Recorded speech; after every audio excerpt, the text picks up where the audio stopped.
मौला रे मौला रे कैसा इम्तिहान है। मैं नहीं मरूंगी, आपके बेटे को मारूंगी।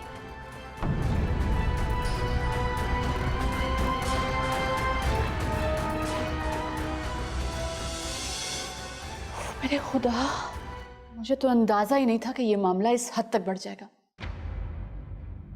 बाबर, तुम अभी जाओ अहमर के पास इसी हालत में और उसे दिखाओ कि उसकी बेटी क्या गुल खिला रही है। हद कर दी बेशर्मी की। ऐसी भी कोई मौजूद लड़की नहीं देखी जो ससुराल में आशिक को बुला ले। नहीं जीनी, ऐसी लड़की नहीं है। क्या ये तुम कह रहे हो? उसकी पाक दामनी की गवाही तुम दे रहे हो? इंतकाम ले रही है मुझसे, पिटाई की आखिरी हदों को छूकर। ये बेशर्मी और बेहयाई की आखिरी हद है जो वो पार कर चुकी है। तुम्हें तुम्हारे घर के सामने पिटवा कर। मैंने भी बहुत मारा है उसको, बहुत पीटा है उस कमीने को। क्या फायदा ऐसी पिटाई का जो जिल्लत उठाने के बाद की जाए? तुम्हें तो जलील कर गया ना तुम्हारे घर में घुस कर वो। जीनिया को छोड़ूंगा नहीं मैं। हाथ मत उठाना उस पर। वो प्रेग्नेंट है और पहले ही वो इस बच्चे से जान छुड़ाना चाहती है। ये ना हो कि वो कुछ उल्टा सीधा करे और सारा इल्जाम तुम्हारे सर धर दे। कुछ भी हो जाए, इस बच्चे से जान छुड़ाने दूंगा नहीं मैं इसकी। ये बच्चा इसके पैरों की जंजीर बनेगा। उसके पैरों में जंजीर बाद में डालना, पहले उसे लगाम डालो। चलो मेरे साथ। मगर मामा, मैंने तुम्हें कहा ना, इसी हालत में चलो। अहमर के पास अभी चलेंगे, ये मौका जाया मत करो। चलो।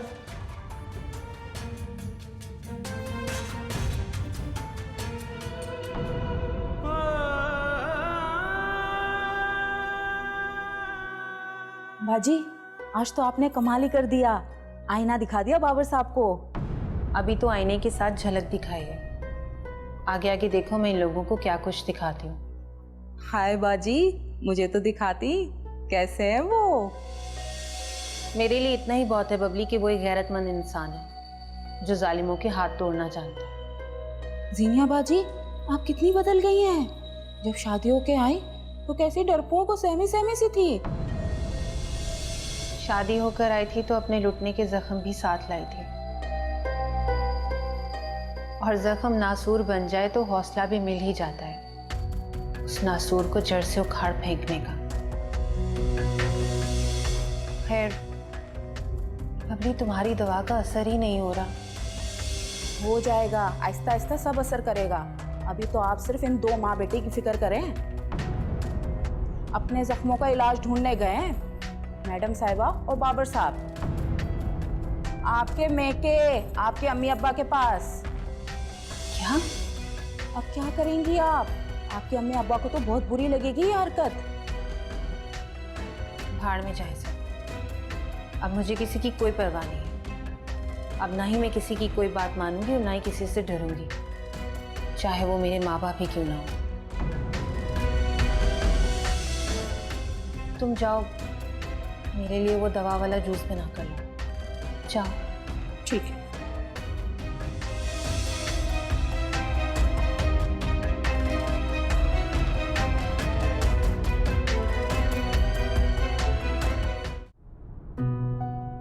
अस्सलाम वालेकुम। वालेकुम अस्सलाम। अच्छा किया आज आप जल्दी आ गए। सब बस कुछ थकन सी हो रही थी। अरे तबीयत तो ठीक है ना आपकी? बस थोड़ा सा सर दर्द है, मैंने सोचा घर जाकर तुम्हें तकलीफ दूं। ये तो मेरी खुशनसीबी है। आप एक काम करें, जल्दी से फ्रेश हो जाइए, मैं चाय बना के लाती हूँ। ओके। किसका फोन है? ज़ारा का फोन है। हाँ तो बात करो। कोई बात नहीं, बाद में कर लूंगी। बुरी बात है। बुरी बात तो ये है कि इस वक्त मैं इन फजूल चीज़ों पे वक्त बर्बाद करूँ। ज़ारा बेटी है अमन। आपसे बढ़कर कुछ नहीं है। आप जाएं, जाके फ्रेश हो जाएं, चाय लेकर आते हैं। ओके। और ये मेरा फ़ोन ज़रा कमरे में रख दीजिए। ओके। तुम्हें क्या बताऊं ज़ारा, हामिद ने मुझे ऐसे ऐसे सब बात दिखाए थे कि मेरे कदम खुद ब खुद बहकने लगे थे। अच्छा खासा मेरा घर था, शौहर था, कमाता था, किसी भी चीज की कोई कमी नहीं होने देता था। मगर हामिद ने मुझे अंधा कर दिया था। उसने मुझसे मेरी सोच ही छीन ली थी।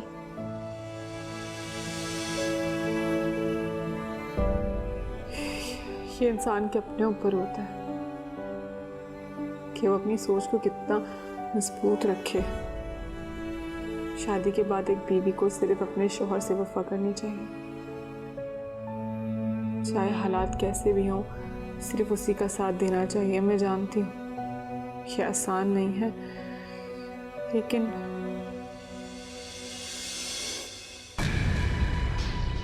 मुसा खान, अब ये क्या हालत बनाई हुई है? किसी से लड़के आए? शुक्र करो कि अभी सिर्फ हमें झगड़ा किया। अगर वो आइंदा हमसे उलझा तो उसका कलेजा हाथ में लेकर आएगा। किसकी बात कर रहे हो? उसी चोवे की जो आपका बहनोइया। क्या तुम बाबर से झगड़ा करके आ रहे हो? मगर क्यों? उसने हमारे सामने सीनू पे हाथ उठाया, हमारे साथ जाने से रोका उसने। क्या सीनू तुम्हारे साथ? दीनू से मिलने गए थे? हमारा आउटिंग का प्रोग्राम था। हम दोनों ने एक दूसरे से दिल का बात करना था। Shut up! तुम्हारी हिम्मत कैसे जीनू से कोई भी ताल्लुक कायम करने की? भाभी साहब, ये जब मोहब्बत होता है ना, ये हिम्मत और जुर्रत खुद पैदा कर देता है। जीनू शादीशुदा है, बच्चे की मां बनने वाली। उसकी हिम्मत कैसे अपने शौहर अपने बच्चे के बाप को छोड़ के से कोई ताल्लुक कायम करने की? उसका शौहर मर्द नहीं, एक बेगैरत आदमी, बेगैरत। ज़बान को लगाम दो मूसा खान। क्यों? एक मर्द जो औरत पे हाथ उठाए उसको हम बेगैरत नहीं तो और क्या बोले? और जो किसी शादीशुदा औरत के साथ ताल्लुक बनाने की कोशिश करे, उसका घर उजाड़े, उसे क्या कहोगे तुम? गैरतमंद इंसान। भाभी साहबा, आपने जो हमको बोलना है बोलो, जो दिल में आता है हमको बोलो। आप अब हम पीछे हटने वाला नहीं। ठीक है, तो फिर मैं खुद मामा को अभी फोन करती हूँ और जीनिया की हरकत बताती हूँ, तुड़वाती हूँ उसकी टांगे। बस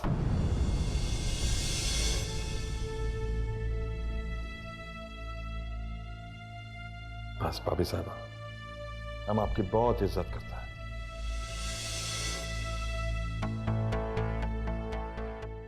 लेकिन इतनी भी इज्जत नहीं करता कि हम आपको अपनी मोहब्बत से दुश्मनी की इजाजत दे दो। तुम्हारी मोहब्बत? जी भाभी साहबा, जीनू हमारा मोहब्बत है।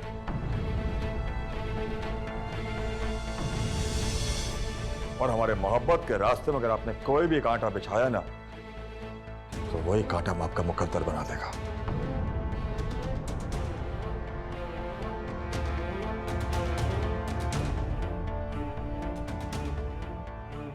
अब मूसा खान, मुझे तुम अपने होश में नहीं लग रहे हो।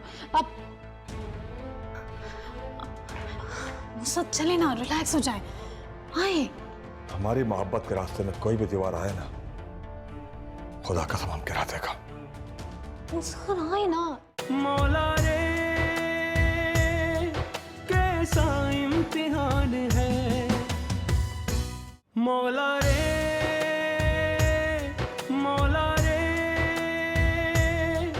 कैसा इम्तिहान है।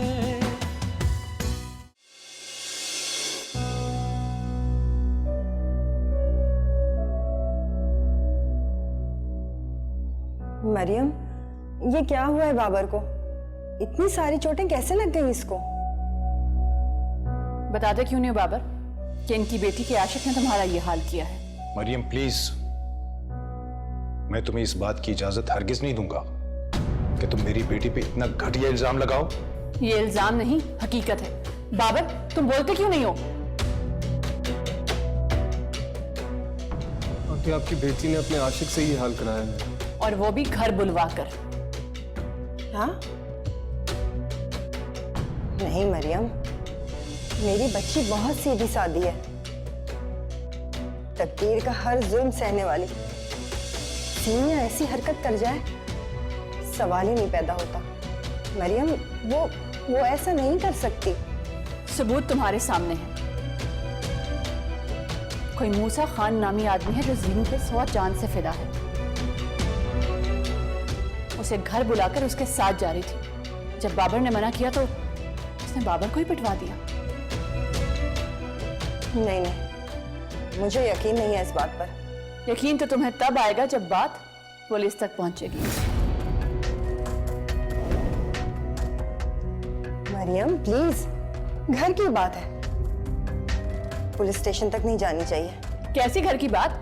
मेरा बेटा मारा जा और मैं चुप करके बैठी रहूं कि ये घर की बात है?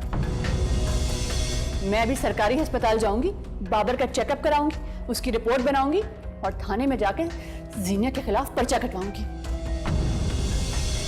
नहीं मरियम, तुम ऐसा कुछ नहीं करोगी।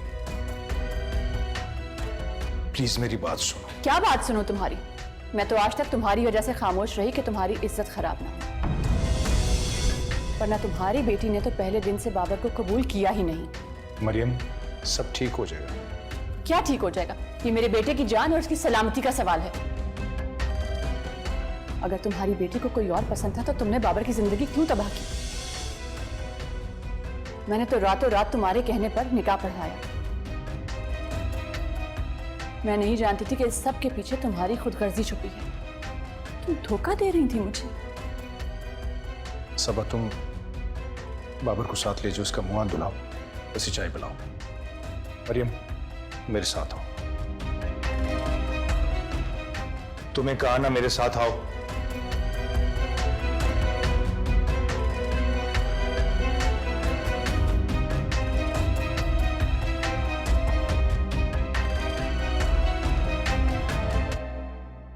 आओ मरियम, आओ, आ जाओ, आओ, बैठो। तुम मुझे यहाँ क्यों लेकर आए हो? ये तुम्हारा बेडरूम है, सबा को अच्छा नहीं लगेगा। भाई तुम बैठोगी तो बात करेंगे ना, बैठो तो सही। अच्छा बात। देखो अहमद, अब बात बर्दाश्त से बाहर हो चुकी है। मैं जीनिया का रवैया मजीद बर्दाश्त नहीं करूंगी। वो बेहरा रवि की तरफ माइल हो गई है। क्यों हो गई है ये जानती हो ना? मैं जानता हूं। क्या जानते हो तुम? बाप हूं, अपनी जबान से दोहराते हुए अच्छा नहीं लगता, मगर जो कुछ बाबर ने जीनिया के साथ किया उसके बाद तो मुझे बाबर को शूट कर देना चाहिए था।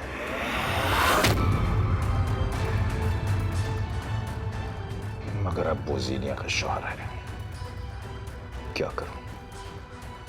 तुम मेरे बेटे को शूट करोगे? हाँ। मगर क्यों? जानना चाहती हो? काश मैं इतना बेगैरत होता कि मैं तुम्हें वो वीडियो दिखा सकता जो बाबर ने अपने फोन में महफूज कर रखी थी, अपनी बदकिरदारी का सबूत बनाकर। अहमद, मुझे वो वीडियो बाबर के दोस्त ने सेंड की थी, जिसका घर बाबर ने अपनी घटिया सोच के लिए इस्तेमाल किया था। तो क्या वो वीडियो अभी तक बाबर के दोस्त के पास है? नहीं, उसमें गैरत बाकी है। वो वीडियो उसने मुझे दिखाकर जाया कर दी थी। मगर बाबर का दोस्त तुम्हें कैसे जानता है? मेरे ऑफिस में काम करता है।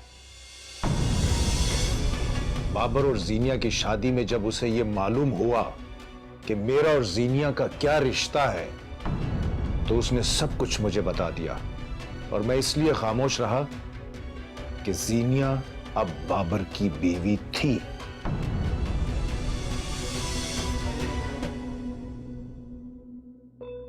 आओ बेटा, मैं तुम्हारा इंतजार कर रही थी। बैठो। अच्छा हुआ ना मुंह हाथ धो लिया, फ्रेश हो गए। मैं तुम्हारे लिए चाय लेकर आती हूँ। अब ये मत समझिएगा कि ये जो आप मोहब्बत दिखा रही हैं मेरा रास्ता तब्दील कर सकेगी। प्लीज बाबर, गुस्सा मत हो। जीनू ऐसी नहीं है, मैं जीनू को समझाऊंगी ना। ऐसी ही है आंटी, वरना कोई भी लड़की पहले बच्चे से जान तो छुड़ाना नहीं चाहती ना। तो मैं कैसे समझाऊं बाबर?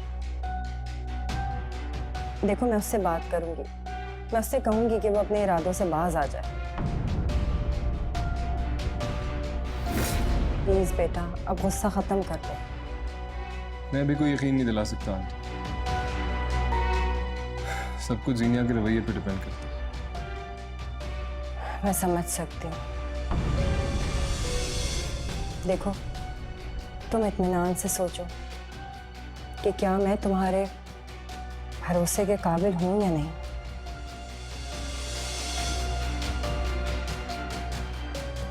मैं चाय लाती हूँ।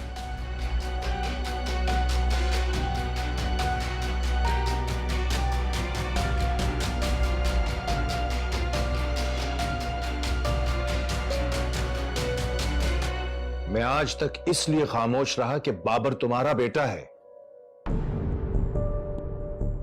सभा के सामने तुम्हारा भरम रह जाए, सर न झुक जाए तुम्हारा सभा के सामने। लेकिन बाबर ने मेरा सर तुम्हारे सामने तो झुका दिया। मोहब्बत खोने और इज्जत लुट जाने में बड़ा फर्क होता है मरियम। मोहब्बत खो जाए तो कोई दूसरा सहारा मिल ही जाता है, और अगर इज्जत लुट जाए तो फिर दोबारा वापस नहीं आती। बाबर इतना घटिया हो सकता है, मुझे तो अंदाजा ही नहीं था, वरना मैं कभी जीनू की शादी बाबर से ना होने देता। मगर देखो, बाबर ने जीनू से निकाह तो कर लिया ना। बाबर को अगर यह मालूम होता कि जीनू वो लड़की है जिसे वो शादी से पहले बर्बाद कर चुका है, तो फिर बाबर कभी जीनू से शादी ना करता।